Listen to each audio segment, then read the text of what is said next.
Point of view, but how are the publishers going to make any money? Well, new media journalist Bud Margolis joins me. Bud, thanks for coming in.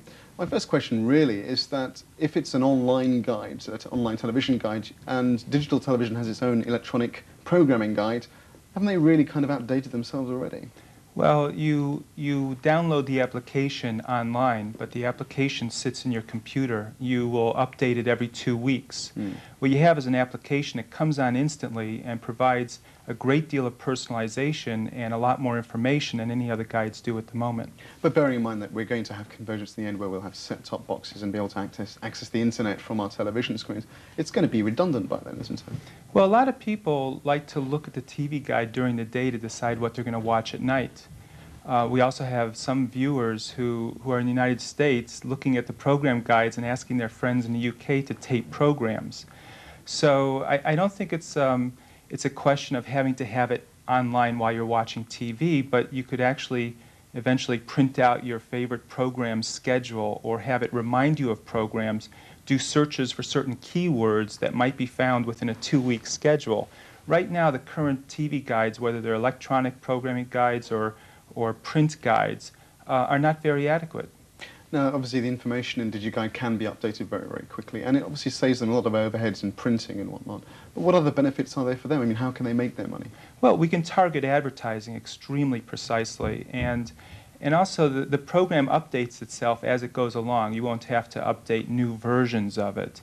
But you won't find more complete listings of what actually the programs are about than through DigiGuide, and that's what we think is the real plus. People want to know a lot more about their television choice decisions. What type of information are we talking about? Well, if you look at any of the current guides right now, even on Sky Digital, there's just a little paragraph that's provided for you to make your choice about a program. If you view our guide, you'll see that a whole page will come out and we'll actually have hundreds of words describing the programs. If we can get the information, we're going to stick it in there.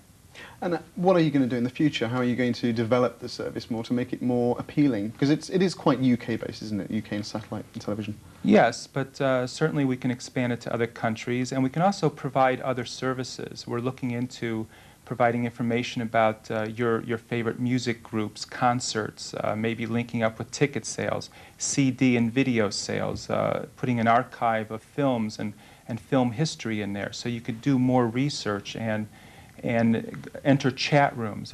There's so much more potential that's out there. We're right now just getting the basics developed. But there's also the problem then, if you do make it a wide application, then are you going to specialize in certain things and be quite detailed? Well, we're going to listen to our customers, and they're going to drive us in the directions that they want. And by making it possible to personalize everything, the color scheme, the channels that you select, the order of the channels, the number of the channels, we're putting the control back into the consumer's hands where we think it should be. And by listening to them, we'll be directed into providing services that they see have immediate benefits to them.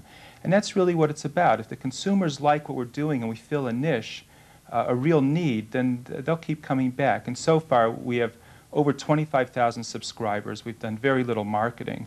But everybody who's online with us keeps coming back for more and more. Bud, thanks very much for coming in. It's a pleasure.